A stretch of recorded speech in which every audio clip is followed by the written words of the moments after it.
Ever feel like your vote in a Canadian federal election doesn't really matter? Like no matter who you choose, the outcome's already decided before the polls close in your province? You're not alone, especially if you live in Western Canada or the Maritimes.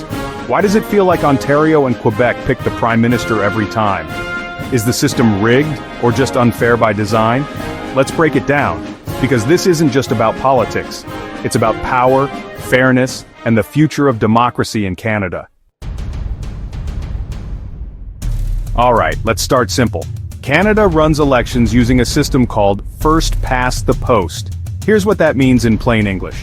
The country is divided into 338 ridings, also known as districts. Each riding elects one member of parliament, or MP. The party with the most elected MPs forms the government. The leader of that party becomes the Prime Minister. So, it's not about who gets the most total votes, it's about who wins the most seats. Sounds fair? Well, not so fast. Here's where it gets lopsided. Out of the 338 ridings in Canada, Ontario has 121 seats, Quebec has 78 seats.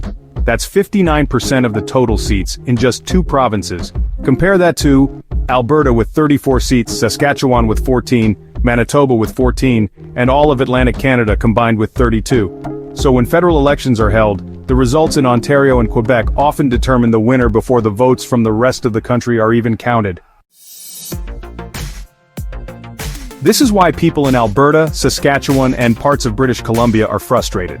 Their votes do count, technically, but the impact feels small. No matter how strongly the West votes Conservative, for example, it often doesn't change the national result, especially if Ontario swings Liberal.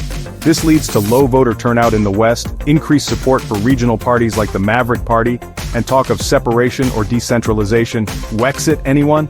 And it's not just the West, even smaller provinces in central and eastern Canada, like Prince Edward Island or New Brunswick, can feel powerless in the big picture. Let's be clear. The system isn't corrupt, but is it fair? That's debatable. Critics argue that first past the post doesn't reflect the popular vote, millions of votes are essentially wasted, regional divides are worsened by this system, and it discourages smaller parties and independent voices. Some folks are calling for proportional representation, ranked ballots, or even electoral reform to balance rural and urban voices better. But guess what? Most political parties don't want to change the system, because it benefits the ones already in power. So, what's the fix? Awareness. Podcasts like this one start the conversation. Demand. If more Canadians push for reform, politicians will have to listen. Voting strategically. Some people use vote swapping or local campaigns to fight the imbalance. But the truth is, changing Canada's electoral system takes time, unity, and political courage. And right now, we're not seeing much of any of that. Is the Canadian election fair? Technically yes, but functionally, that's a lot more complicated. As long as Ontario and Quebec dominate seat counts, it'll feel like the rest of the country is just along for the ride. But democracy isn't supposed to be about geography, it's supposed to be about people. So, let's ask better questions, let's demand better systems, and let's make every vote, from Nunavut to Nanaimo, actually matter.